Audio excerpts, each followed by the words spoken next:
सूत्राहिपं सद्वातागमपोषितात्महृदयं तत्पूर्वपक्षासुरैः सिद्धान्तोक्तिसुरेश्वरैश्च मतितः यः कृष्णदुग्धाम्बुधिः स्वीयानाममृतं प्रयच्छति समां पायाद्गुणोद्यन्मणिः सच्छास्त्रोदितवर्त्मना पदमिदं ध्यायन्मदङ्काकितो मन्मन्त्रं जपशास्त्रसम्पदमतो दास्यामि भाग्यैः सह तत्तत्त्वान्यपि बोधयामि तदनुः प्राप्यो मदङ्गिर्भवेत् इत्याघोषयतीव यः करचयैस्तं वाजिवक्त्रं भजे श्रये हयमुखं श्राव्य काव्यमार्गसमाप्तये सरागयोगिपूगोक्तस्तोत्रतोत्रवशं महः सिञ्जन्नूपुरशोभिपादकमलां मन्दस्मितोद्यन्मुखीं कञ्जाक्षीं कुचभारभीरुविलसन्मध्यां कणत्कङ्कणां शंवाद्यैः परिसेवितां सुवसनां जाम्बूनदालङ्कृताम् अम्बां तां प्रणतोऽस्मि कृष्णरमणीं लम्बालकां रुक्मिणीम् सत्संगमानस सरोवर मध्यवर्ती कृष्णांग्रिचारु कमलार्पित चित्तवृत्तिः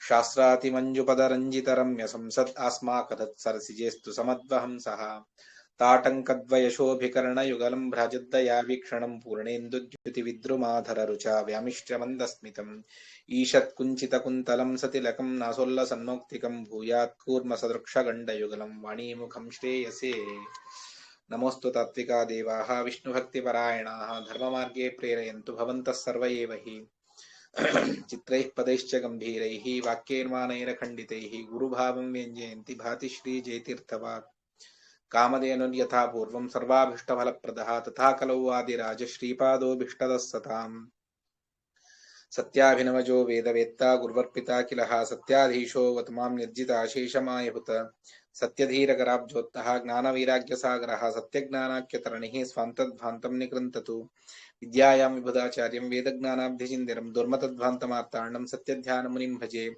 सत्याभिघ्नकराब्जोत्थान् 50 वर्षपूजकान् सत्यप्रमोदतीर्थार्यान् नौविन्यायसुधारतान् शास्त्रेषु पारदृष्टानं शास्त्रज्ञेषु च वत्सलं दीनभक्तोद्धारकरं सत्यात्मानं गुरुं भजे विद्यापीठविधातारं विद्यावारिधिचन्द्रं विद्यार्थिवत्सलं वन्दे महामहिमसद्गुरुम् आपादमौलिपर्यन्तं गुरूणामाकृतिं स्मरेत् तेन विघ्नाः प्रणश्यन्ति सिद्ध्यन्ति च मनोरथाः శ్రీగురుభ్యో నమః హరి ఓం శ్రీకృష్ణుడు అవతరించాడు అవతరించి ఆ శ్రీకృష్ణుణ్ణి వసుదేవుడు తాను గోకులానికి తీసుకుని వెళుతూ ఉన్నాడు గోకులానికి తీసుకుని వెళ్ళాడు అన్నటువంటి కథాంశాన్ని నిన్నటి రోజున మనం తెలుసుకున్నాం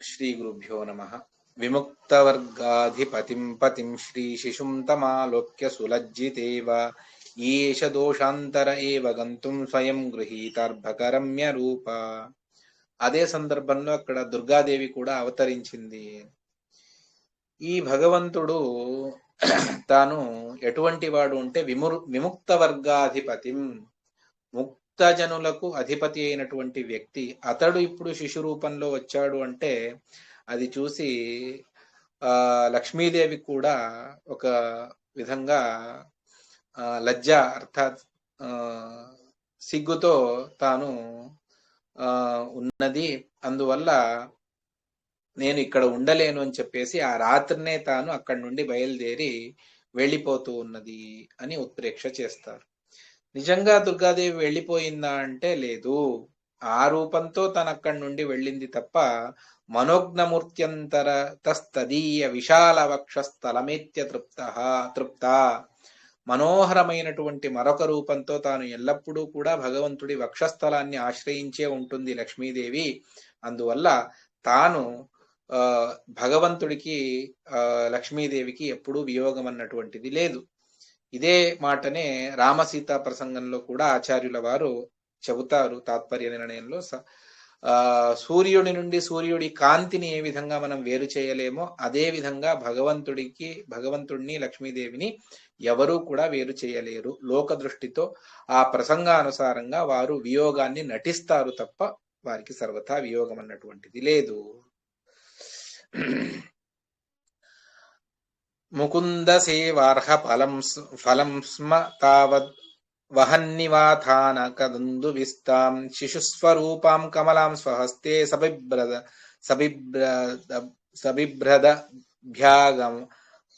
సబిభ్రద్ అభ్యాగమ దాత్మవాసం మరొక మాటని చెబుతారు ఏమిటి అంటే భగవంతుడి సేవా ఫలాన్ని వసుదేవుడు అప్పటికప్పుడు తాను స్వీకరించాడట. ఏ విధంగా అంటే అక్కడి నుండి, అంటే మథురాపట్టణం నుండి కృష్ణుణ్ణి మోసుకొని వచ్చాడు. ఆ విధంగా కృష్ణుణ్ణి తీసుకువచ్చి అక్కడ పెట్టిన వెంటనే నిజంగా కృష్ణ సేవకు ఫలమేమిటి అంటే మోక్షమే. కానీ ఇప్పుడు నేను మోక్షాన్ని నీకు ఇవ్వను, నీకు తర్వాత నేను మోక్షాన్ని ఇస్తాను. సరే, మరి ఇప్పుడేమిస్తావు ఇంత సేవ చేసినందుకు అంటే, సాక్షాత్ లక్ష్మినే నీకు ఇస్తాను అని చెప్పేసి అమ్మవారిని అతడి చేతిలో, అర్థాత్ ఆ దుర్గాదేవిని తీసుకుని వెళ్ళాడు. అంటే భాగ్య దేవత అయినటువంటి లక్ష్మీదేవిని నీకు ఇస్తూ ఉన్నాను, నీకు సకల సంపదలు కూడా కలుగుతాయి. ఎవరైతే భగవత్ సేవను చేస్తారో వారికి సకల సంపదలను భగవంతుడు ఇస్తాడు అన్నటువంటి అంశాన్ని ఇక్కడ వర్ణిస్తూ ఉన్నారు. ఏ విధంగా దుర్గాదేవి వచ్చింది అంటే, ఆ తన కుమారుణ్ణి అక్కడే కృష్ణుణ్ణి యశోదా శయనంలో, యశోదా పక్కన పడుకోబెట్టి అక్కడ ఉన్నటువంటి ఆ శ్రీకృష్ణుణ్ణి భగవంతుడు తీసుకుని వెళుతూ ఉన్నాడు. ఏ విధంగా అంటే ఆ అంబిక, దుర్గా, అంబిక అన్నటువంటి పేర్లు లక్ష్మీదేవికి ఉన్నాయి. ఒక రకంగా ఆ కంసుణ్ణి సంహారం చేసేటువంటి రూపంతో నేను వెళుతూ ఉన్నాను అని చెప్పినట్టుగా అనిపిస్తూ ఉన్నది. ప్రగృహ్యతన్ మృత్యుమివాంబికాం తాం, కంసుడి మృత్యుదేవత వలె తాను వెళుతూ ఉన్నది దుర్గాదేవి. దుర్గా అన్న వెంటనే మనకు సామాన్యంగా పార్వతీదేవి పరిచయమే ఎక్కువగా ఉంటుంది. దుర్గా అమ్మవారు అంటే పార్వతీనే అని. కానీ భాగవతాది శాస్త్రములు, హరివంశ పురాణములన్నీ కూడా ప్రధానంగా దుర్గా అన్నటువంటి శబ్దాన్ని లక్ష్మీదేవికి ప్రయోగించాయి. లక్ష్మీదేవి తర్వాత మిగిలిన వారికి ఆ అంబిక, దుర్గా అన్నటువంటి పేర్లు పార్వతికి కూడా ఉన్నాయి. ప్రధానంగా ఆ పేరు లక్ష్మీదేవికే ఉన్నది. ఇది హరివంశంలో కూడా స్పష్టం, అదే విధంగా భాగవతంలో కూడా స్పష్టం. అందువల్ల ప్రధానంగా ఈ పేర్లు లక్ష్మీదేవికి అన్నటువంటి అంశాన్ని మనం తెలుసుకోవాలి. తర్వాత తాను వెళ్ళి దేవకి ఒళ్ళో పడుకున్నది. ఎందువల్ల అంటే తర్వాత ప్రభాత కాలంలో కంసుడు వస్తాడు. వచ్చిన తర్వాత నీ మృత్యుదేవత అక్కడ ఉన్నది అని అష్టభుజైవ దుర్గా అని ఆచార్యుల వారు తాత్పర్య నిర్ణయంలో చెబుతారు. అదేవిధంగా హరివంశంలో కూడా ఉన్నది. దానికి అనుగుణంగా నిన్ను సంహారం చేసేటువంటి మృత్యుదేవత అది ఇక్కడే జన్మించి ఇక్కడే అవతరించింది అని చెబుతూ వారికి కలిగినటువంటి భగవంతుడి వియోగాన్ని దూరం చేస్తూ వారిని బంధ విముక్తుల్ని చేస్తుంది దుర్గాదేవి. ఇదంతా తెలుసుకున్నటువంటి పుట్టినటువంటి ఇది స్త్రీ రూపమే తప్ప పురుషుడు జన్మించలేదు అని చెప్పి తెలుసుకొని దైవం కూడా విపరీతంగా మాట్లాడుతుంది అని వారిద్దరినీ కూడా నిగడబంధ నుంచి, అర్థాత్ చెరసాల నుంచి విడిపించి వేస్తాడు కంసుడు. దాన్ని చెప్పి తర్వాత సూర్యోదయ వర్ణన. మహాకావ్యంలో ఈ అన్ని వర్ణనలు కూడా కావాలి. అందువల్ల స్నాత్వా పూర్వ పయోనిధౌ అచల సత్పీఠాధిరూఢః కరైః పద్మాని ప్రతిగృహ్య సాంద్రతిమిరాన్నున్మూల్య రాగావృతః సింజత్ పక్షిగణాన్ నిశమ్య పరమం కృష్ణావతారం రవిస్తత్పూజార్థమివోదితో వ్రజగృహద్వారేషు తాన్ ప్రాహిణోత్. సూర్యుడు పూర్వ సముద్రంలో స్నానం చేసి దివ్యమైనటువంటి ఆసనంలో కూర్చొని తాను సకల పద్మాలను, సూర్యకిరణం వల్ల పద్మాలు వికసిస్తాయి, ఆ పద్మాలను వికసింపజేసి దాన్నంతా కూడా తీసుకువచ్చినట్టుగా తన కరములతో పక్షులన్నీ కూడా అరుస్తూ ఉన్నాయి. అవే ఓహో కృష్ణుడు అవతరించాడు అన్నటువంటి దాన్ని సూర్యుడే స్వయం తెలుసుకొని కృష్ణావతారాన్ని చాలా సంతోషించి తాను పూజలను చేయాలి అని చెప్పేసి తన కరములను ముందు చాచినట్టుగా తన కిరణములను ప్రతి ఇంటి ముందు ఆ సూర్యరశ్మి పడుతూ ఉన్నది. ఏ విధంగా అంటే తాను ఉదయిస్తూ సకల అంధకారాన్ని దూరం చేశాడు. సూర్యోదయం తర్వాత అంధకారం వెళ్ళిపోతుంది. కృష్ణుడి పూజకు ఒక అర్చకుడు తాను స్నానం చేసి రావాలి, పద్మాసనంలో కూర్చోవాలి, వచ్చిన వెంటనే దీపాన్ని వెలిగించుకోవాలి, తర్వాత తన కరములను చాచి పూజ చేయాలి. ఆ విధంగా సూర్యుడు కూడా ఇక్కడ చేస్తూ ఉన్నట్టుగా అనిపిస్తూ ఉన్నది అని ఇది కావ్యాలంకారం, కవి హృదయంగా చెబుతారు. అదే విధంగా దేవతలందరూ కూడా భగవంతుడికి ఒక పుష్పాన్ని సమర్పణ చేయాలి, అవతరించాడు భగవంతుడు అని. ఇక్కడ వారికి వేరే పుష్పం కనిపించలేదు. పుష్పం అది సరోవరంలో ఉంటుంది. ఇక్కడ సరోవరం ఏది అంటే సముద్రమే ఒక సరోవరం. ఇక్కడ కమలం ఏది అంటే సహస్ర పత్రములు కల, సహస్ర కిరణములు కల సూర్యుడే ఒక కమలం. ఆ కమలాన్నే భగవంతుడి పుష్పంగా దేవతలు సమర్పించారు అని చెప్పేసి, ఆ సూర్యుడు ఉదయిస్తే కింద భూలోకంలో ఉన్నటువంటి కమలములన్నీ వికసించాయి.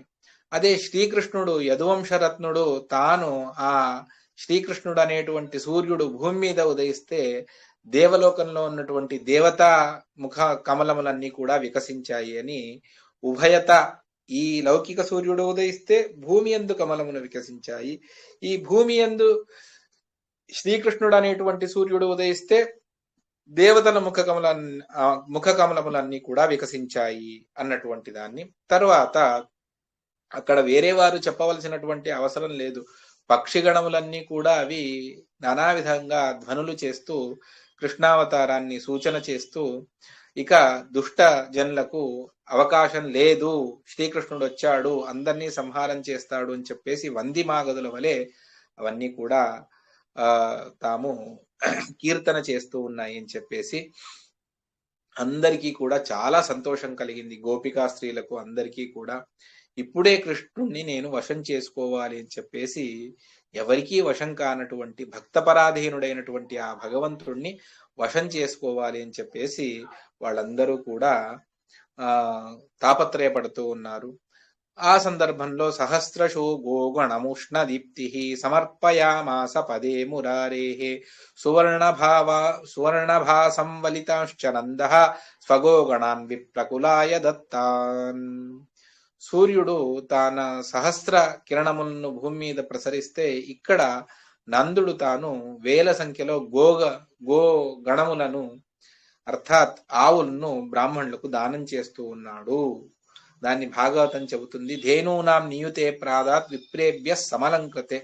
సాలంకారకమైనటువంటి గోదానాన్ని వేల సంఖ్యలో తాను చేస్తాడు సాక్షాత్ నందుడు. ఎందుకు చేశాడు అంటే, తర్వాత ఈ కృష్ణుడు గోవర్ధన పర్వతంలో తాను గోవులను సంరక్షించాలి, అందువల్ల వేల సంఖ్యలో మాకు కూడా ఆవులు కావాలి. అదే బ్రాహ్మణులకు దానం చేస్తే, ఎవరికైనా మనం దానం చేస్తే అది మనకు వేల సంఖ్యలో తిరిగి వస్తుంది అన్నటువంటి అంశాన్ని సూచన చేస్తూ తాను వేల సంఖ్యలో ఆవులను దానం చేశాడు.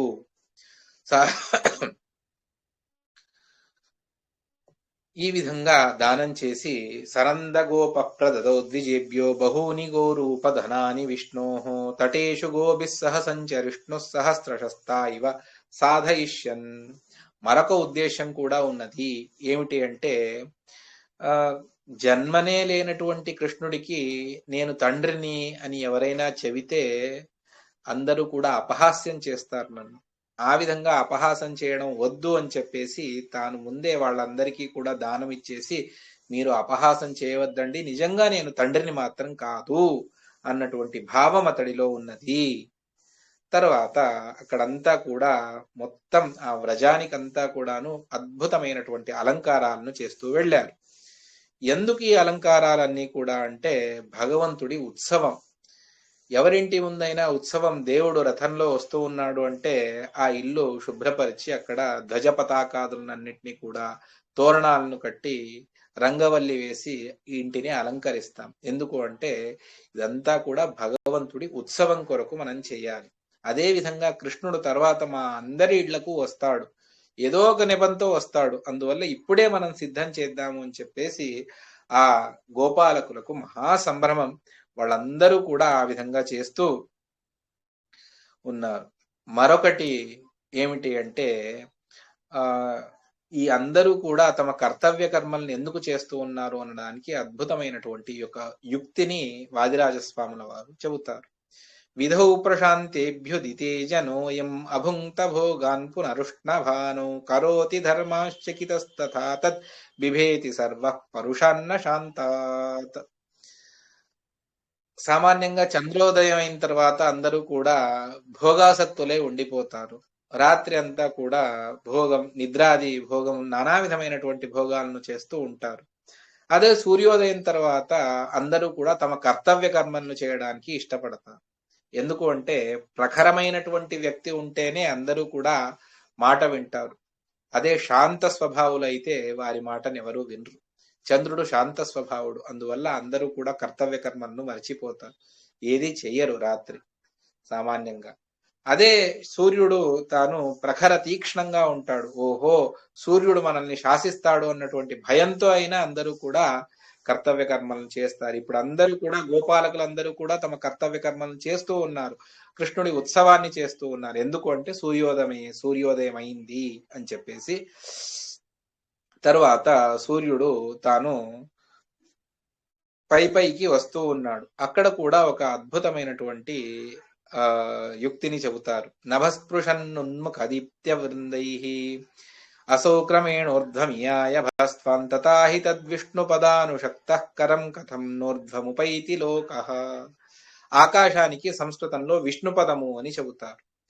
ఆ విష్ణుపదాన్ని ఎల్లప్పుడూ ఆరాధించేటువంటి ఆ కృష్ణుడు, సూర్యుడు తాను ఊర్ధ్వానికి ఎలా వెళ్ళాడు చెప్పండి? ఎవరైనా భగవంతుణ్ణి ఆరాధిస్తే ఉత్తమమైనటువంటి స్థానాన్ని పొందుతారు.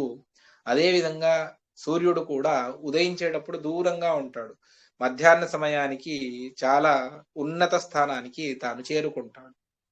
అదేవిధంగా ఇప్పుడు ఆ భగవంతుణ్ణి ఆరాధన చేస్తూ చేస్తూ ఆ సూర్యుడు ఉత్తమమైనటువంటి స్థానాన్ని పొందాడు.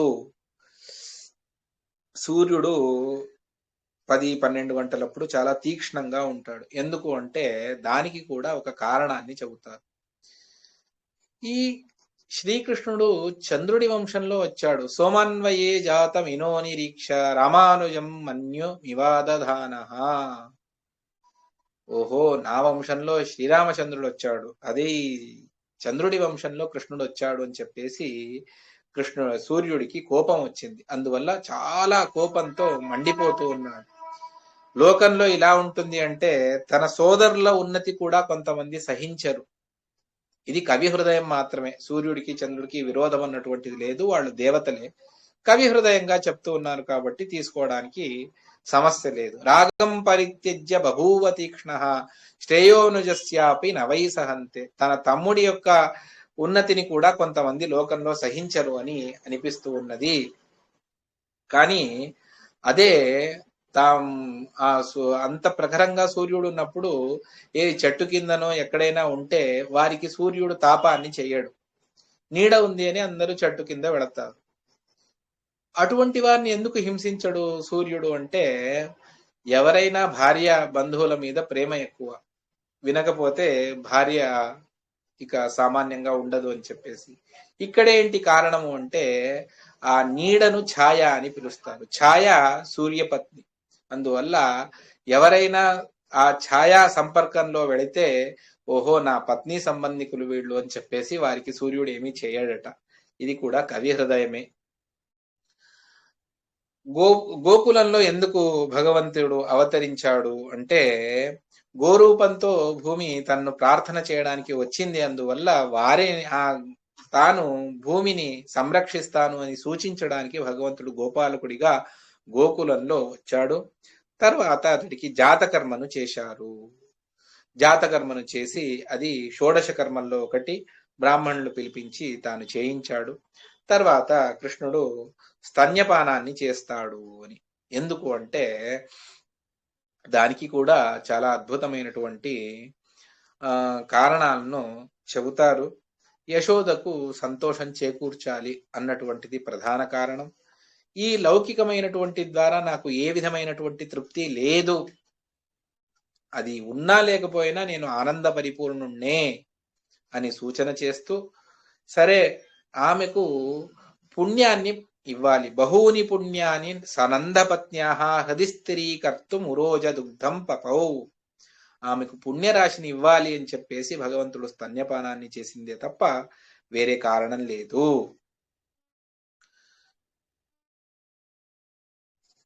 తర్వాత అదే సందర్భంలోనే పూతన వస్తూ ఉన్నది.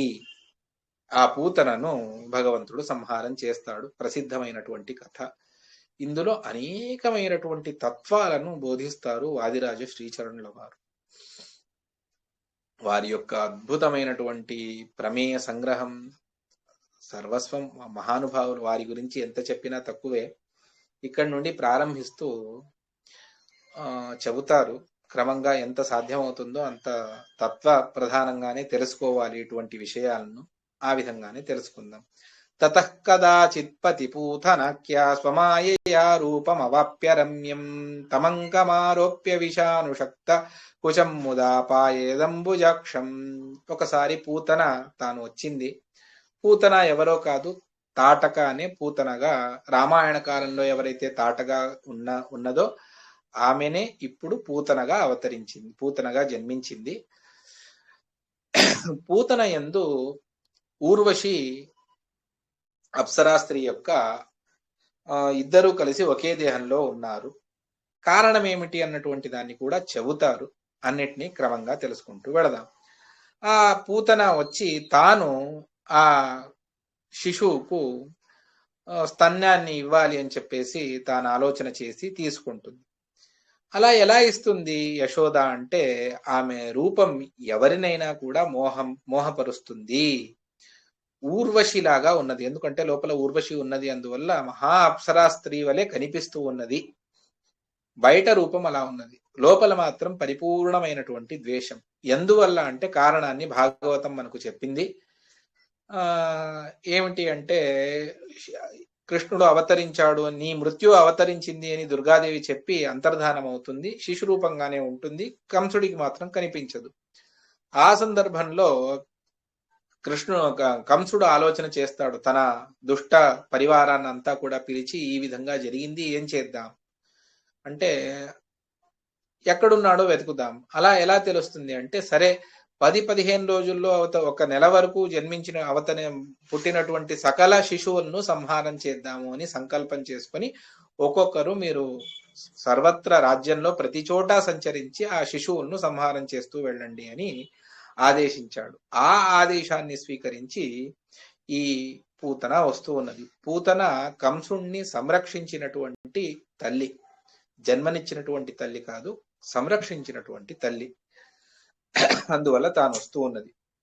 కానీ అద్భుతమైనటువంటి ఆభరణాలన్నింటినీ కూడా ధరించుకొని తాను మహా అప్సరసా స్త్రీ వలె కనిపిస్తూ ఉన్నది. సరే, భగవంతుడైనా ఎందుకు ఆ విధంగా చేశాడు అంటే, ఆ విషాన్ని తాను తన ఎక్కడైతే పాలివ్వాలో ఆ స్తన్యానికి తాను విషాన్ని పెట్టుకొని వచ్చింది. ఆ విషాన్ని తాను స్వీకరించకుండా ఆమెకే ఇవ్వాలి అని చెప్పేసి భగవంతుడు ఆలోచన చేసి, విషం ఎవరైతే తీసుకుంటారో వారు చనిపోతారు. విషం ఇవ్వడానికి వచ్చింది, కానీ ఆ విషాన్ని ఆమె చేతనే, ఆమె దేహంలోనే ప్రవేశింపజేసి భగవంతుడు సంహారం చేస్తాడు అన్నటువంటి ఆచార్యుల వారు చెప్తారు. కారణాన్ని ఆ విష సహితంగా ప్రాణాన్ని కూడా భగవంతుడు అపహారం చేశాడు అన్నటువంటి దాన్ని ఇక్కడ కవి ఉత్ప్రేక్షగా మనం అవశ్యంగా స్వీకరించవచ్చు. ఈ విధంగా తాను చేస్తూ, మరిష్యతో భోజ పతేర్న జన్మ తమశ్రమార్హస్య భవిష్యతీహ ఇతీవ ధాత్రీమవధిత్ సతస్య వ్రతీంద్ర వృందార్చితపాదపీఠ. మరొక కారణం ఏమిటి అంటే, ఎలాగూ ఈ కంసుడు భోజపతి తాను మరణిస్తాడు. మరణించిన తర్వాత అతడికి తల్లి యొక్క ఆవశ్యకత లేదు. అందువల్ల ఆ ధాత్రి, ఈ తనను పెంచినటువంటి ఆ పూతనను సంహారం చేసినా కూడా సర్వథా ఆ కంసుడికి దీనివల్ల ఏ విధమైనటువంటి ఇబ్బంది లేదు. అందువల్ల పూతనను నేను సంహారం చేస్తాను.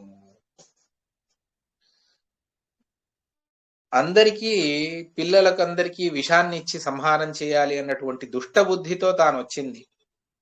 అందువల్ల ఈ విధమైనటువంటి దుష్ట బుద్ధి ఎవరు ఆలోచన దుష్టంగా, క్రూరంగా ఎవరు శిశువులను, సజ్జనులను ఇబ్బంది పెట్టినా వారిని నేను సంహరిస్తాను. ఇప్పుడు కాకపోయినా తర్వాతైనా. పాపం మాత్రం వారికి అలాగే ఉంటుంది. అత్యుత్కటమైనటువంటి పాపపుణ్యములకు ఇక్కడే ఫలాన్ని అనుభవిస్తారు అన్నటువంటి దాన్ని కూడా భగవంతుడు సూచన చేస్తూ, తనను సంహారం చేయాలి, తనకు మృత్యువే లేదు, అటువంటప్పుడు అది ఏ విధంగా తనను సంహారం చేస్తుంది పూతన? వ్రజస్తబాలగ్రహ పీడిత సా విషప్రదానస్య ఫలం ప్రపేదే తథా హి కృత్యా మహతి ప్రయుక్త స్వకీయ మృత్యుత్వముపైతి పృథ్వ్యాం. కృష్ణుడికి విషాన్ని ఇవ్వాలి అని చెప్పేసి తాను ఆలోచన చేసింది. ఎవరైనా మహానుభావులకు ద్రోహాన్ని చేస్తాము అని అంటే ఆ పీడ అది తిరిగి వారి వైపే వస్తుంది తప్ప మహానుభావులను ఏమీ చేయలేదు. అందువల్ల మహానుభావులను ఎవరూ కూడా ఎప్పుడూ కూడా ఇబ్బంది పెట్టొద్దు. వాళ్ళు సజ్జనులు, గొప్పవారు, దూరం నుండి దండం పెట్టండి, వీలైతే వెళ్ళి 4 మాట్లాడండి, వారి ఆశీర్వచనాన్ని తీసుకోండి. అంతే తప్ప మహానుభావులకు హింస చేస్తాను, వారిని ఇబ్బంది పెడతాను, వారికి ఘాతకాన్ని నేను చేస్తాను అంటే మాత్రం భగవంతుడు సహించడు. దాన్ని పూతన మరణ సందేశంతో భగవంతుడు లోకానికి ఆ సందేశాన్ని భగవంతుడు తెలియపరుస్తూ ఉన్నాడు. ఆ సందర్భంలో పూతన అకస్మాత్తుగా పాతాళానికి వెళుతుందట. ఎందుకు అంటే అధోగతిని సూచన చేస్తూ ఉన్నది ఆమె మృత్యువు. ఒకటైతే రెండవది ఏమిటి అంటే ఈ విషాన్ని ఏ సర్పాలైతే ఇచ్చాయో ఈ విషం సరిగా లేదు, ఈ విషాన్ని స్వీకరించినా కూడా కృష్ణుడికి ఏమీ అవ్వటం లేదు అని తాను పాతాళానికి వెళుతుంది. ఆమె చనిపోయేటప్పుడు అతి ఘోరమైనటువంటి రూపాన్ని స్వీకరించి చనిపోతుంది. అప్పుడు కూడా తాటకి ఎలా కనిపించిందో అదే విధంగా పూతన కూడా అతి ఘోరమైనటువంటి రూపాన్ని స్వీకరించి తాను అలా కనిపిస్తూ ఉన్నది. ఇక్కడ ఒక మాటను చెబుతారు. అదేమిటి అంటే భాగవతమే ఆ మాటను చెబుతుంది.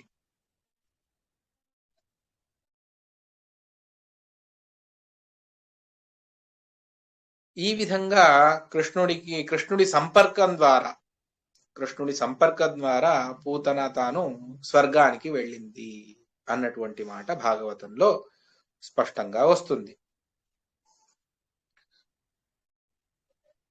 అది తప్పు అన్నటువంటి దాన్ని ఇక మీదట వ్యాఖ్యానం చేస్తూ వెళతారు. ముకుంద విద్వేష విషానుషంగాద్వియోజితాంగీ కిల పూతనైకా పపాత ధన్యాలనగ్రగణ్య జగామచాన్యా అమరలోకలోకం.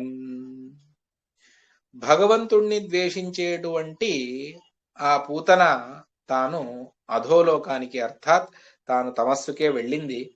ఆమె ఎందు ఉన్నటువంటి స్త్రీ మరొక స్త్రీ ఊర్వశి, ఆ ఉత్తమమైనటువంటి స్త్రీ తను స్వర్గానికి వెళ్ళిందే తప్ప పూతన తాను స్వర్గానికి వెళ్ళలేదు. ఇక్కడే చాలా ఆంతర్యాన్ని అంతరార్థాన్ని ఆచార్యుల వారు చెబుతారు. దానికి సాతాటక చోర్వశి సంప్రవిష్ట కృష్ణావధ్యాన్ నిరయం సంజగామ సాచోర్వశి కృష్ణభుక్తస్తనేన పూతా స్వర్గం ప్రయయం తక్షణేన అన్నటువంటి దాన్ని ఆచార్యుల వారు తాత్పర్య నిర్ణయంలో చెబుతారు. అక్కడ జీవద్వయ ఆవేశాన్ని తెలుసుకోవాలి. భాగవతం జీవద్వయ ఆవేశాన్ని చెప్పదు. కేవలం కృష్ణుడికి స్తన్యాన్ని ఇచ్చిన వెంటనే పూతన చనిపోయి తాను స్వర్గానికి వెళ్ళింది అని. కానీ పూతన వెళ్ళలేదు, వెళ్ళింది ఊర్వశి. పూతన సా తాటక చోర్వశి సంప్రవిష్ట, ఆ వెనకటికి ఉన్నటువంటి తాటక అనే మూల రూపం తాటక, ఆమెనే ఇప్పుడు ఊర్వశి దేహ సాంగత్యంతో ఉండి తాను కృష్ణావధ్యాత్ కృష్ణుణ్ణి సంహారం చేయాలి అన్నటువంటి ఉద్దేశంతో వచ్చింది కాబట్టి ఆమె తమస్సుకే వెళ్ళింది. ఆ ఊర్వశి కృష్ణ భక్తస్తనేన భక్తితో కృష్ణుడికి స్తన్యాన్ని ఇచ్చినందువల్ల తాను స్వర్గానికి వెళ్ళింది. ఆమె ఎందుకు ఈ దేహంలో ఉండవలసి వచ్చింది అంటే సాతుంబూరో సంగమ చావివేష రక్షస్తనం శాపతో విత్తపస్య, తాను తప్పు చేసినందువల్ల ధనదుడు కుబేరుడు శాపాన్నిచ్చాడు ఊర్వశికి. అందువల్ల రాక్షస శరీరంలో తాను ఉండవలసి వచ్చింది. ఆ శాపానుసారంగా తాను పూతనా శరీరంలో ఉన్నది అన్నటువంటి దాన్ని ఆచార్యుల వారు తాత్పర్య నిర్ణయంలో చెప్పారు. దానికి అనుగుణంగానే తెలుసుకోవాలి. కానీ ఇక్కడ భాగ్యాన్ని ఇచ్చింది మాత్రం భక్తితో సేవ చేసినటువంటి ఊర్వశికే.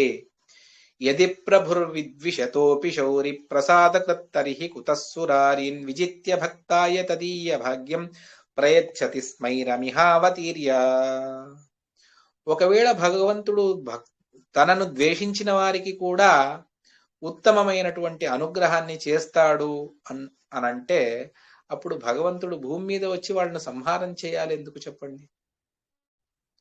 సంహారం చేసి అధోగతికి పంపించాలి అనే సంహారం చేస్తూ ఉన్నాడు. ఒకవేళ వారు ద్వేషాన్ని చేసినా కూడా వారికి ఉత్తమమైనటువంటి లోకాలను భగవంతుడు ఇచ్చేట్టయితే భగవంతుడు అవతరించవలసినటువంటి అవసరమే లేదు.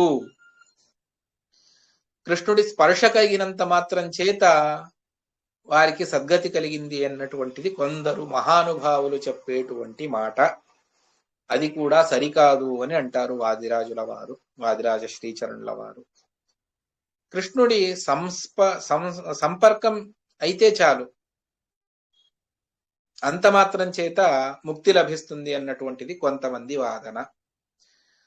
అలా అయితే పూతన విషయంలో మాత్రమే స్వర్గాన్ని, ఉత్తమ లోకాన్ని చెప్పారు, మిగిలిన వారి విషయంలో చెప్పలేదు. దాన్ని ప్రశ్నిస్తారు. ద్విషాం హరిర్యచ్చతి యరిహి మోక్షం నతర్హి కస్మాత్ అపవర్గ మార్గ అరిష్ట వాతాసుర వత్స కేశి వినాశకాలే వివృతశుకేన.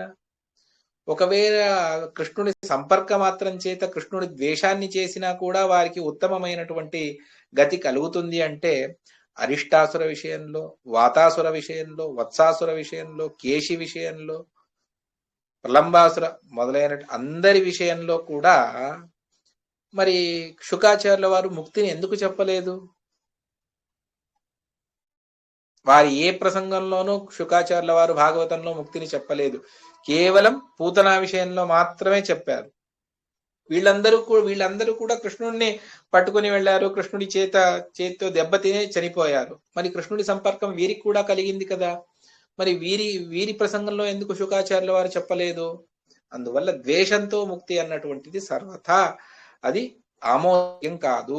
భక్తితోనే ముక్తి తప్ప వేరే ఎవ్వరూ కూడా ద్వేషంతో ముక్తిని చెప్పలేదు.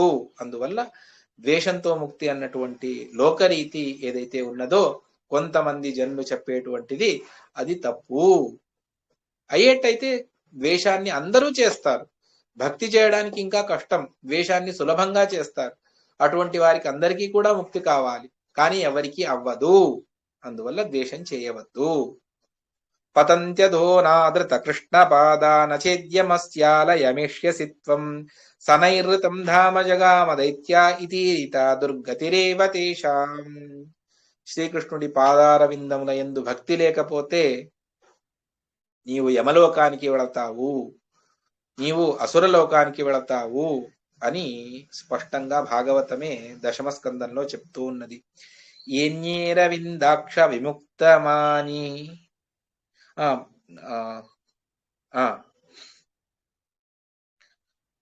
ఎన్యేర విందాక్ష విముక్తమాని త్వయస్త్యభావాద విశుద్ధ బుద్ధయా ఆరుహ్య కృచ్ఛ్రేణ పరం పదం తతః పతంత్యదో నాదృతయుష్మదంగ్రయః.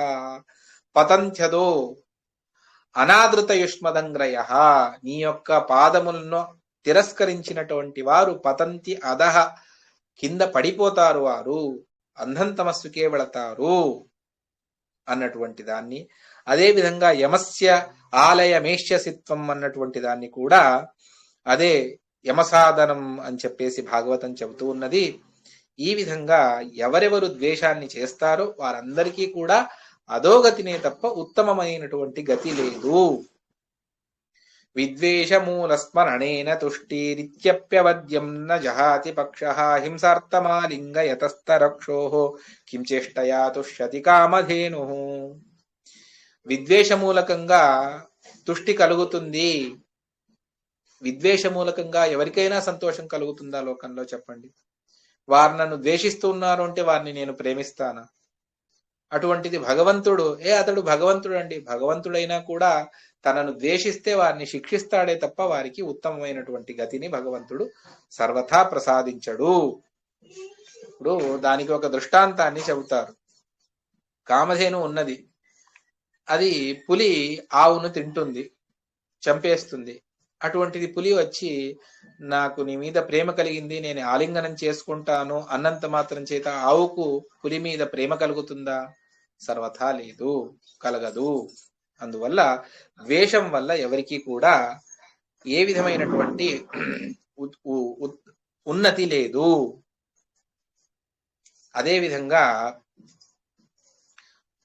దోషం దురంతం క్వచవర్ణ యద్భిర్ద్వేషం హరేక్వాపి తమో నిదానం ఈశాప్తి విఘ్నం క్వచు నిర్ణయద్భిర్యేతన్మతం విప్రతిషిద్ధమార్యైః. ఒక్కొక్క చోట దోషము దురంతానికి కారణము అని చెబుతారు.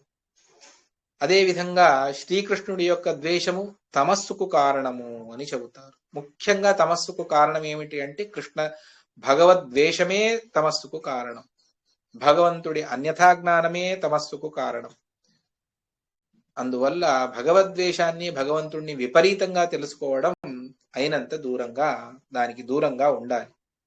అందువల్ల ఇది శాస్త్ర నిర్ణయం. విప్రతిషిద్ధ మార్యై, మహానుభావులు భాగవతాది శాస్త్రములు దీన్ని దూరంగా పెట్టాయి. అందువల్ల ఎవరూ కూడా సర్వథా ద్వేషాన్ని చేయవద్దు.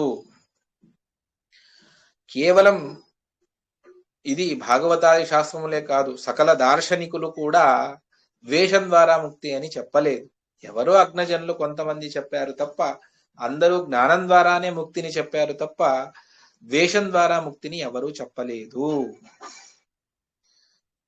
జ్ఞానాన్య మార్గ ప్రతిషేధకర్త్ర్యా శ్రుత్యా చ నిర్ణాయక సూత్రకర్త్రా కిమేష మార్గ సులభో న దృష్ట కిం వా తపస్యా వ్రతకర్షితాంగైః. చాలా అద్భుతమైనటువంటి యుక్తిని చెబుతారు. జ్ఞానం ద్వారానే మోక్షం. నాణ్యపంత అయనాయ విద్యతే. అయనాయ మోక్షానికి వేరే దారి లేదు, అపరోక్ష జ్ఞానమే కారణము. దానికి కావలసినటువంటిది శ్రవణమన నిధ్యాసనంలో, దానికి కావలసినటువంటిది గురు శుశ్రూష, గురు సేవ, నానా విధమైనటువంటి కర్తవ్య కర్మలు అన్నీ కూడా. జ్ఞాన అన్య మార్గ ప్రతిషేధకర్త, జ్ఞానాన్ని వదిలి వేరే మార్గం లేదు అని చెప్పేటువంటి శృతి, నాణ్యపంతాయనాయ విద్యతే మొదలైనటువంటి శృతులు. అదేవిధంగా దాన్ని నిర్ణయించినటువంటి సూత్రములు, బ్రహ్మసూత్రములు, విద్యైవతు నిర్ధారణాత్ అన్నటువంటి బ్రహ్మసూత్రములు. ఇవన్నీ కూడా ఇంత జ్వలంతంగా ఉన్నప్పుడు కూడా మీరు ద్వేషంతో ముక్తిని సాధిస్తాము అంటే అందరూ కూడా ఆ సులభమైనటువంటి మార్గాన్ని ఎందుకు ఎంచుకోలేదు? వేల సంవత్సరాల వరకు తపస్సు చేయాలి, నదీ స్నానము, మాఘ స్నానాలు, నానా విధమైనటువంటి దాన వ్రత ఉపవాసాదులు, ఇన్ని ఎందుకు చేయాలి చెప్పండి? ఒక్క ద్వేషం చేస్తే చాలు కదా, వారికి కూడా ముక్తి లభిస్తుంది. అందువల్ల ఇవన్నీ మన కంటికి కనిపిస్తూ ఉన్నాయి. ఋషులు అన్ని సంవత్సరాలు, అన్ని వేల సంవత్సరాలు తపస్సు చేశారు, భగవంతుణ్ణి సాక్షాత్కరించుకోవడానికి నానా విధమైనటువంటి తంటాలు పడ్డారు అని. మరి ఇవన్నీ ఉన్నప్పుడు మోక్షానికి ఏది కారణమో జ్వలంతంగా మనకు కనిపిస్తూ ఉన్నది. మరొకటి చెబుతారు, ఇది శాస్త్ర సిద్ధమైనటువంటి నిర్ణయం. మోక్షాన్ని ఇచ్చేటువంటి వాడు శ్రీ మహావిష్ణువే. అందువల్లనే దాన్ని విష్ణు పదం, వైష్ణవ లోకము అని చెప్పేసి వైకుంఠాన్ని కీర్తన చేస్తారు. అందువల్ల వైకుంఠంలో ఉన్నటువంటిది భగవంతుడే, అదే మోక్షము అని. అది అవైష్ణవులకు, విష్ణుద్వేషాన్ని చేసేటువంటి వారికి సర్వథా మోక్షం లేదు.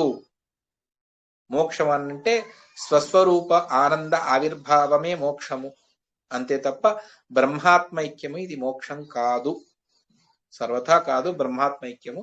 ఆ విధంగా ఎక్కడా చెప్పనూ లేదు శాస్త్రములు, ఉపనిషత్తులు కానీ ఎక్కడా కూడా బ్రహ్మాత్మైక్యాన్ని మోక్షంగా చెప్పలేదు.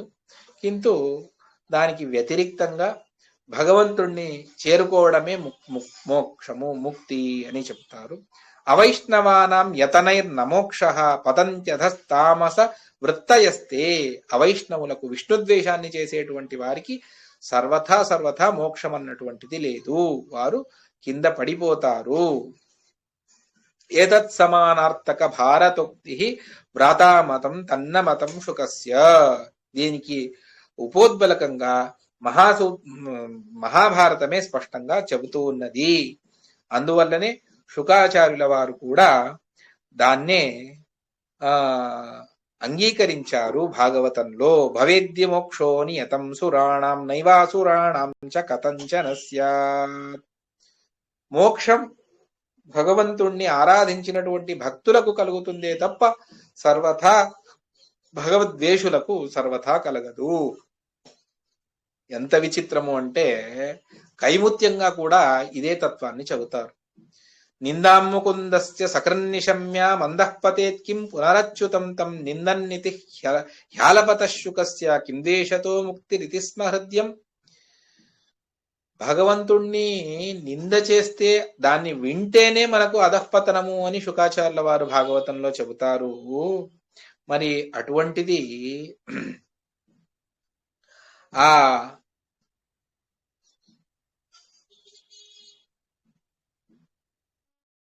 భగవంతుణ్ణే నింద చేస్తే అటువంటిది వారికి మోక్షమని శుకాచార్యుల వారు ఎలా చెబుతారు చెప్పండి.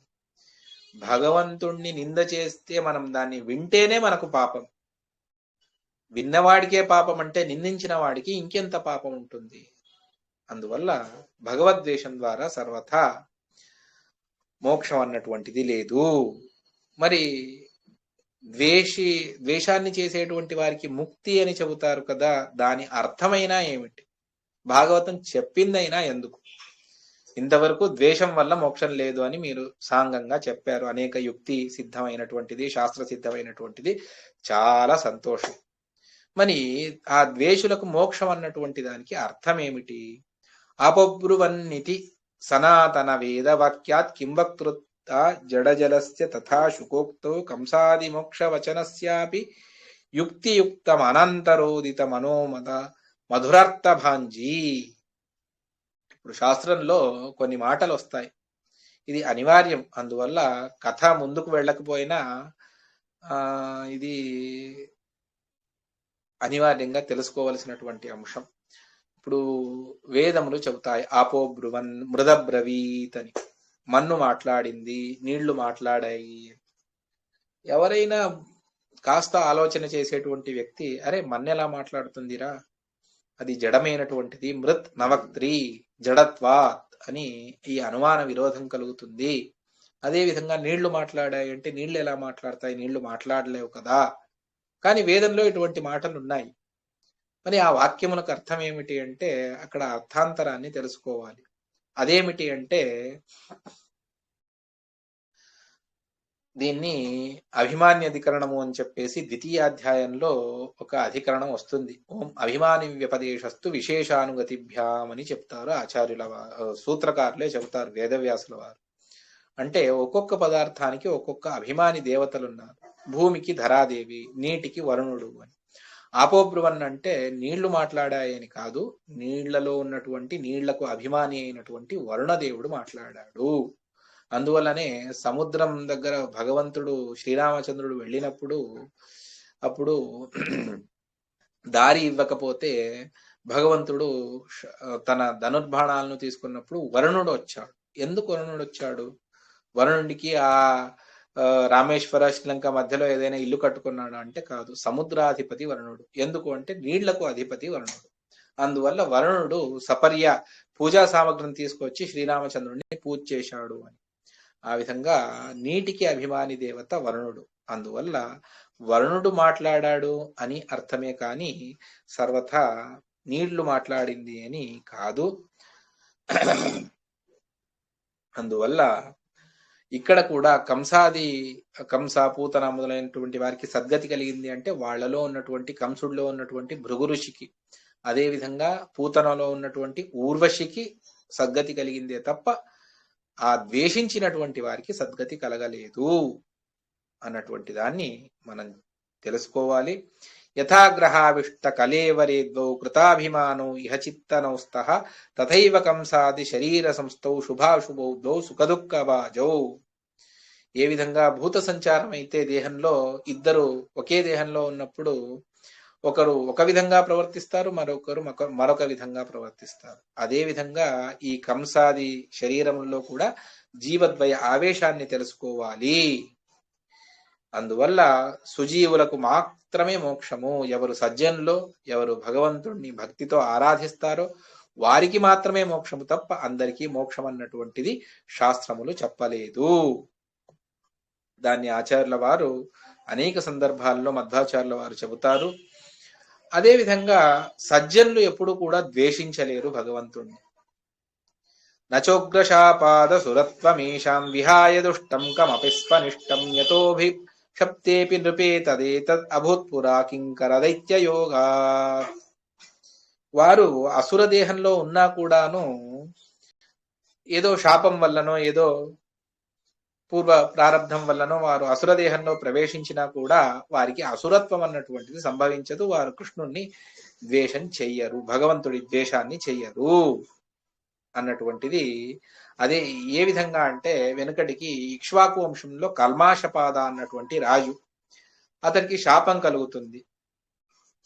కానీ అతడికి నీవు అసురుడిగా మారు అంటే అతడిలో కింకర అన్నటువంటి ఒక అసురుడు వచ్చి చేరుకుంటాడు. ఆ అసురుడి దగ్గర ఇతడు వెళ్ళి చేరుకుంటాడు. అసుర సంపర్కమైందే తప్ప ఇతడికి అసురత్వం అన్నటువంటిది లేదు. అదేవిధంగా జీవద్వయ ఆవేశాన్ని అవశ్యంగా మనం అంగీకరించాలి, లేకపోతే ఈ ప్రమేయములను మనం ఎప్పటికీ అర్థం చేసుకోలేము. దాన్ని ఆచార్యుల వారు మనకు చెబుతారు, జీవద్వయ ఆవేశాన్ని అదే విధంగానే మనం తెలుసుకోవాలి. అదే విధంగా శిశుపాల దంతవక్తులను భగవంతుడు సంహరించాడు. కృష్ణుడి చక్రం యొక్క సంపర్కం వల్ల వారికి కూడా మోక్షం కలిగింది అంటే మనం కూడా కృష్ణుడి చక్ర సంపర్కంతోనే హతులవుదాం. ఈ చాతుర్మాస్య వ్రతాలు ఇవన్నీ కూడా, ఇంత అనుష్ఠానము ఇవన్నీ కూడా ఎందుకు చెప్పండి, అవసరమే లేదు కదా. అందువల్ల శిశుపాలుల్లో ఉన్నటువంటి శిశుపాల దంతవ్యక్తుల్లో జయ విజయులు ఇద్దరు వేరుగా ఉన్నారు. వారికి మోక్షం కలిగింది తప్ప అక్కడ ఉన్నటువంటి అసురులు ఎవరైతే ఉన్నారో వారికి మళ్ళీ తమస్తే కలిగింది అన్నటువంటిదే సరిగ్గా మీరు తత్వాన్ని తెలుసుకోండి. విద్వేషి జీవకృత సంగమపి స్వభక్తం కృష్ణో వ్యమోచయదహో కరుణాంబురాశి కిన్నామతద్రహిత భక్త జనానితి స్మ కైముత్యమోహయత సత్యవతీసుతోక్త్యా. మరి చెప్పారెందుకండి ఇవన్నీ కూడాను అంటే దానికి కూడా కారణాన్ని చెబుతారు. ఇప్పుడు ద్వేషం చేసేటువంటి వ్యక్తి సంపర్కంలో ఇతడు వెళితే ఇతడిది కూడా పాపమే. కృష్ణుడిని నింద చేసేటువంటి వ్యక్తి సంపర్కంలో మనం వెళితే మనకు పాపం వస్తుంది. వాడు కృష్ణ నింద చేస్తాడు, దాన్ని మనం వింటాం. అటువంటిది ఎప్పుడో ఒకసారి వాడు కృష్ణుడిని తిడితే మనం ఒక 4 సార్లు వాళ్ళ సంపర్కంలో వెళితే మనకే పాపం వస్తుంది అన్నప్పుడు ఎల్లప్పుడూ ఒకే దేహంలో అతడు ఎంత క్రూరంగా కృష్ణుడిని చంపాలి, కృష్ణుడిని అది చేయాలి అని చెప్పేసి ఆ ద్వేషులు వారు అంతగా కృష్ణుడిని ద్వేషిస్తూ ఉన్నప్పుడు కూడా తాను అదే దేహంలోనే ఉండాలి కదా. ప్రారంధ కర్మ వల్ల ఎంత పాపం సంభవిస్తుంది. అటువంటిది అంత పాపం చేసినా కూడా కరుణాంబురాశి అయినటువంటి ఆ భగవంతుడు తాను వారి పాపాలను అన్నిటినీ కూడా దూరం చేసి వారికి సద్గతినిస్తాడు సుజనులకు. ఎందుకు అంటే వారి యొక్క భక్తిని చూసి ఇస్తాడే తప్ప వారి దోషములను అన్నిటినీ కూడా భక్తిని చేశాడు కదా. సరే, ఈ ద్వేషాన్ని అతడి సంపర్కంలో ఉన్నటువంటి ద్వారా వచ్చినటువంటి ఆ దోషాన్ని నేను తీసివేస్తాను అని భక్తికి మెచ్చి భగవంతుడు దాన్ని దూరం చేశాడు అంతే తప్ప ఇది వేదవ్యాసుల వారి అంతరార్థము. ఎందుకు భాగవతాది శాస్త్రంలో ఈ విధంగా చెప్తారు అంటే దానికి అంతరార్థాన్ని మనం తెలుసుకోవాలి. ఇదే అంతరార్థము. సరే, స్పష్టంగా చెప్పవచ్చు కదా, ఇంత ఊహితంగా ఎందుకు చెప్పాలి అంటే దానికి భాష త్రివిధ భాష అని చెప్పేసి 3 విధమైనటువంటి సమాధి, గుహ్య మొదలైనటువంటి దర్శన భాషలు అని చెప్పేసి ఆ విధంగానే క్రమం ఉన్నది. అదే విధంగా రాశారు అన్నటువంటి దాన్ని ఒక కారణాన్ని చెప్పి రెండో కారణాన్ని చెప్తారు. ఎవరైతే ద్వేషం చేసి అంధం తమస్కు వెళ్లాలో వారు ఇటువంటి ప్రసంగాలను తెలుసుకున్న వెంటనే ఓహో, కృష్ణుడి ద్వేషం చేసినా మాకు సద్గతి కలుగుతుంది అని వారు విపరీతమైనటువంటి ద్వేషాన్ని చేసి వారు అధోగతికి వెళతారు. మరి సజ్జనుల పరిస్థితి ఏమిటి అంటే సజ్జనులు ఉత్తమమైనటువంటి గురువుల ద్వారా వారు యథార్థమైనటువంటి తత్వాన్ని తెలుసుకుని వారు మోక్షానికి వెళతారు. అందువల్ల అస్పష్ట నిరూపణ భాగవతాది శాస్త్రముల్లో వచ్చింది. దాన్ని గురుముఖేన అధ్యయనం చేస్తే స్పష్ట నిరూపణ కలుగుతుంది అన్నటువంటి దాన్ని మనకు చెబుతారు. అందువల్లనే ఆనంద తీర్థ మతముజ్జిత దోషజాతం స్వానందదాయి శిథిలీకృత మత్తమాయి మానౌఘ శోభి మమ దుర్జన పుంజతోభీరి ఏనైదృషి మతిరభూత్ కవితోల్ల సద్భూ అని మధ్వాచార్యుల వారికి అద్భుతంగా స్తోత్రం చేస్తారు. ఆనంద తీర్థుల వారి మతము అంటే అది సకల దోషరహితమైనటువంటి మతం. ఇంతవరకు నేను నిరూపణ చేసినటువంటి సకల ప్రమేయాలు కూడా వారు భాగవత తాత్పర్య నిర్ణయంలో నానా విధమైనటువంటి సర్వమూల గ్రంథాల్లో వారు చేసినటువంటి యుక్తికి అనుగుణంగా ఆ ప్రమేయాలకు అనుగుణంగా నేను చెప్పాను తప్ప కొత్త రీతిలో చెప్పారు. అదంతా కూడా వారి యొక్క అనుగ్రహమే.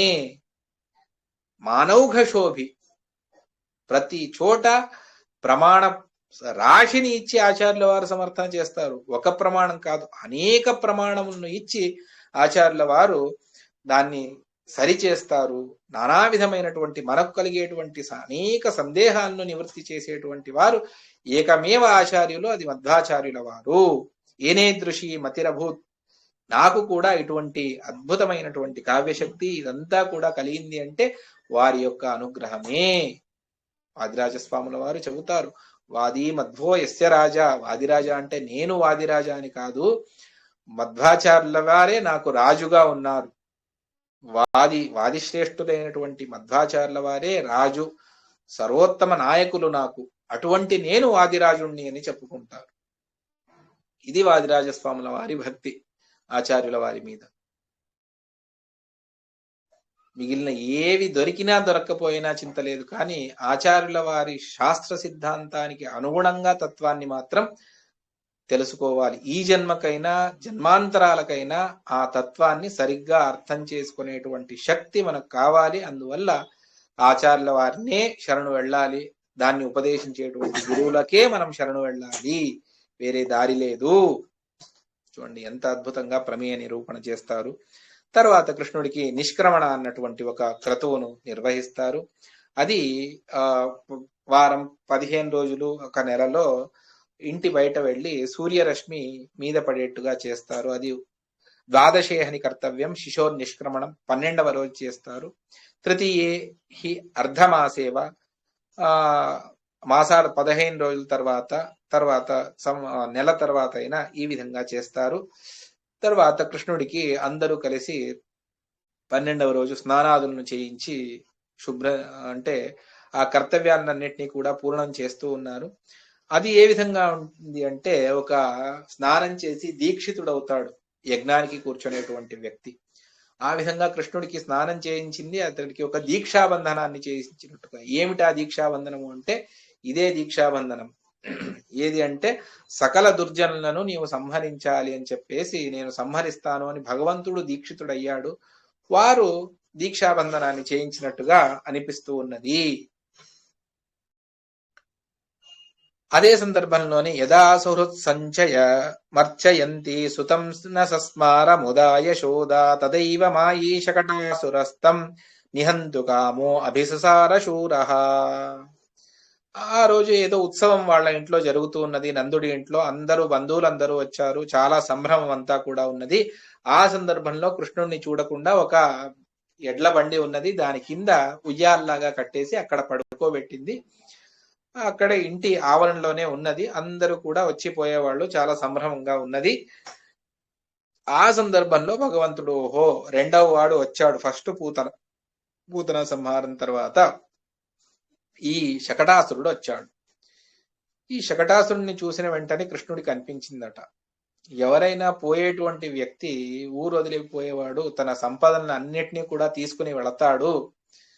అదే విధంగా కృష్ణుడు, ఆ కంసుడు కూడా తాను వెళ్ళేటప్పుడు ఎలాగూ చనిపోతాడు, ఇక ఈ సంపదలనంతా కూడా తీసుకుని వెళతాడేమో, దానికి ఈ శకటమే కావాలి, ఇది లేకపోతే వాడు తీసుకు వెళ్ళలేడు అని చెప్పేసి మొట్టమొదట శకటాసురుణ్ణే సంహారం చేద్దాము అని చెప్పేసి మరిష్యమాణస్స కలం స్వభాగ్యం అనేనకం సస్స హనిష్యతీతి, చనిపోయేటువంటి అతడు స్వభాగ్యం తన భాగ్యాలన్నింటినీ కూడా ఇందులో తీసుకువెళతాడేమో అన్నందువల్ల భీయేవ పూర్వం శకటం మురారి బభంజపాదేన సుకోమలేన, అత్యంత కోమలమైనటువంటి పాదముల ద్వారా దాన్ని తాను అతడిని తన పాదకములతో దాన్ని పాదములు తగిలించాడు. అంత మాత్రం చేత తతస్సమాయాం అపహాయ దైత్య స్వరూపధారి పునరావిరాసిత్, ఆ శకట రూపంలో బండి రూపంలో ఉన్నటువంటి వ్యక్తి తాను తన చనిపోయేటప్పుడు మూల రూపాన్ని తీసుకుని చనిపోతారు. ఆ విధంగా తన అతి క్రూరమైనటువంటి దైత్య రూపాన్ని తీసుకొని తాను చనిపోతూ ఉన్నాడు. తథాహి విష్ణు పదయోగ కాలే కథన్ను సా జీవితం ఉత్సహేత. భగవంతుడి పాద సంపర్కం కలిగిన తర్వాత ఏవి ఉంటాయి చెప్పండి. మాయా రూపంతోనే శకట రూపంతోనే వచ్చాడు. భగవంతుడి పాదస్పర్శ తర్వాత అన్ని మాయలు దూరమైపోతాయి, ఏ మాయలు ఉండవు. అతడు కూడా చనిపోయాడు. ఆ కృష్ణుడి పాద తలం ప్రహారం వల్ల అతడు తన అసు ప్రాణాన్నే పోగొట్టుకున్నాడు. అహంతువన్యే స్వక జాత్యయోగ్య రథాంగదారి సమమార ధీర. కృష్ణుడు ఎందుకు ఆ విధంగా చేశాడు అంటే, ఆ శకటం అంటే దానికి 2 చక్రాలు ఉండాలి. కృష్ణుడు అనుకున్నాడట, నా చక్రాన్ని వీడెందుకు, నాది సుదర్శన చక్రం, దాన్ని నేను మాత్రమే ధరించాలి తప్ప వేరే వారు ధరించడానికి అవకాశమే లేదు. అటువంటిది ఈ శకటాసురుడు నా చక్రాన్నే తీసుకొని నన్నే సంహారం చేయడానికి వచ్చాడు. అది సుదర్శన చక్రం కాదు, మామూలుగా చక్రం, కానీ చక్రం మాత్రం ఉన్నది. అందువల్ల ఆ చక్రాన్ని కూడా నేను సహించను అని చెప్పేసి అతన్ని సంహారం చేశాడు భగవంతుడు. ధ్రువం పునర్విష్ణు పదస్య సంగభయాత్స్య విష్ణు పదాహతోసౌ అధఃపపాతాసుర మండలీయం వినాశకాలే విరుద్ధ బుద్ధి. అతన్ని కొట్టిన తర్వాత అతడు ఆకాశానికి వెళ్ళాడు. కానీ వారికి చనిపోయేటప్పుడు విపరీత బుద్ధి కలుగుతుంది. వినాశకాలే విపరీత బుద్ధి అని అంటాం మనం. ఆ విధంగా వినాశకాలంలో విపరీత బుద్ధి కలుగుతుంది. అందువల్ల పైకి వెళ్ళినటువంటి వాడు ఉత్తమ స్థానానికి వెళ్ళిన మళ్ళీ అధోగతికే వచ్చి భూమి మీదే పడి చనిపోతూ ఉన్నాడు. ఎందుకంటే వారికి వినాశకాలే విపరీత బుద్ధి ఉంటుంది అని చెప్పేసి చెబుతారు. రోమ్నాం హర్షణకారిణి శ్రవణత పపౌగ విధ్వంసిని ప్రేమ్నా చింతయతాం విచిత్ర విమల శ్లాఘ్యార్థ సందాయిని సంజాతే భువి రుక్మిణీశ విజయే సద్వాది రాజోదితే సంజాతస్సుర మండలీషు మహిత సర్గో ద్వితీయో ముదాం అథాపరో దైత్య కదంబ కాసురివోద్ధతో వాత శరీరధారి ప్రగృహ్య కృష్ణం గగనం జగామా స్వనాశయోగ్యస్థలకాంక్ష ఏవ. తరువాత ఆ అసుర సమూహానికి ప్రాణవాయువు వలె ఉన్నటువంటి మరొకడు తృణావర్త అని, ఆ తృణావర్త అంటే గాలి రూపంలో ఉన్నటువంటి వాడు. అందువల్లనే ఆ అసుర సమూహానికి ప్రాణవాయువు వలె ఉన్నాడు. అతడు ఆ గాలి, విపరీతమైనటువంటి గాలి వీస్తుంది గోకులంలో, కృష్ణుణ్ణి ఎత్తుకొని పైకి తీసుకొని వెళతాడు. తాను గగనానికి వెళ్ళిన తర్వాత అక్కడ దుస్తర్కాయిత శర్కరాభిరమలం చక్షుస్సముష్ణన్ గవామావాసేవ సతాం సతామురుతమో విస్తారయన్ వారయన్ తద్వాక్య శ్రవణం కఠోర కుటిల ధ్యానైర్యశోదాసుతం దైత్యో గూహయదాగ మాంతల నా గర్భం కువాదీవతం. అతడు కువాది వలె, దుష్టవాది వలె తానేం చేస్తాడు అంటే మొట్టమొదట కళ్ళలో మన్ను వేసేస్తాడు. ఆ మన్ను పడిన వెంటనే కళ్ళు మూసుకుంటారు. అటువంటి వారిని తాను ఎత్తుకొని వెళ్ళిపోతారు. ఆ విధంగా తన విపరీతమైనటువంటి గాలి ద్వారా అందరి కళ్ళల్లో మట్టి కొట్టాడు ఆ తృణావర్తుడు. తన విపరీతమైనటువంటి కఠోరమైనటువంటి ధ్వనులతో వారి ఆ జనుల చెవులనంతా కూడా అవి మూసుకుపోయేట్టుగా గట్టిగా అరుస్తాడు. ఈ విధంగా చేస్తూ తాను శ్రీకృష్ణుని, అక్కడ ఉన్నటువంటి కృష్ణుడు కనిపించకుండా పోతాడు. తాను తర్వాత గగనానికి వెళతాడు తృణావర్తుడు కృష్ణుణ్ణి తీసుకుని వెళ్ళి. ఆ విధంగా తీసుకుని వెళ్ళిన తర్వాత కృష్ణుడు తాను మురద్విషం మూర్ధ్ని నిధాయ విష్ణో పదం ప్రవేష్టుం తరయాగతోపి అసౌపపాతామరవైర్యధస్త దయోగ్య కామస్య కథన్న పాతః. శ్రీకృష్ణుణ్ణి తన తల మీద కూర్చోబెట్టుకుని ఆకాశానికి వెళ్ళాడు. కానీ కృష్ణుణ్ణి అతడు ఏమీ చేయలేకపోయాడు. కృష్ణుడు మాత్రం అతన్ని సంహారం చేస్తాడు. ఎందువల్ల అంటే తనకు యోగ్యమైనది ఏది కాదో, అయోగ్యమైనటువంటిది ఏదైతే ఉన్నదో దాన్ని అపేక్షిస్తే మనిషి అధోగతికి వెళతాడు అన్నటువంటి సందేశాన్ని, కృష్ణుణ్ణి తాను తీసుకుని వెళ్ళి సంహారం చేయాలి అన్నటువంటిది ఇతడికి అయోగ్యమైనటువంటిది. అందువల్ల అయోగ్యమైనటువంటి కర్మ యందు తనకు ఆసక్తి కలిగింది. అందువల్ల అధఃపాతానికి పడ్డాడు, కింద పడి తాను చనిపోయాడు అన్నటువంటి కథాంశాన్ని, తృణావర్త సంహారాన్ని చెబుతూ ఉన్నారు. శ్రీకృష్ణార్పణమస్తు. కాయేన వాచా మనసా ఇంద్రియైర్వా బుద్ధ్యాత్మనా వా అనుసృత స్వభావం కరోమి యద్యత్ సకలం పరస్మై నారాయణాయేతి సమర్పయామి. శ్రీకృష్ణార్పణమస్తు. అయినంత వేగంగా చెప్పాలి అని చెప్పేసి ప్రయత్నం చేస్తూ ఉన్నాను, కానీ కొన్ని ప్రమేయ విశేషాలను అనివార్యంగా చెప్పాలి. అది చెప్పకపోతే రుక్మిణీష విజయం స్వారస్యమే పోతుంది. ఎన్నో విశిష్టమైనటువంటి ప్రమేయాలను వాదిరాజస్వాముల వారు సంగ్రహించి చెబుతారు. అందువల్ల ఆ ప్రమేయాలను విస్తరించుకుంటూ వెళితే కథ ముందుకు సాగదు. అందువల్ల ఏ విధంగానైనా బ్యాలెన్స్ చేసి చెప్పాలి అన్నటువంటి ప్రయత్నంలో ఉన్నాను. గురు దేవతలు అనుగ్రహించి పూర్తి చేయాలి అని చెప్పేసి ప్రార్థన చేస్తూ శ్రీకృష్ణార్పణమస్తు. హరయే నమః.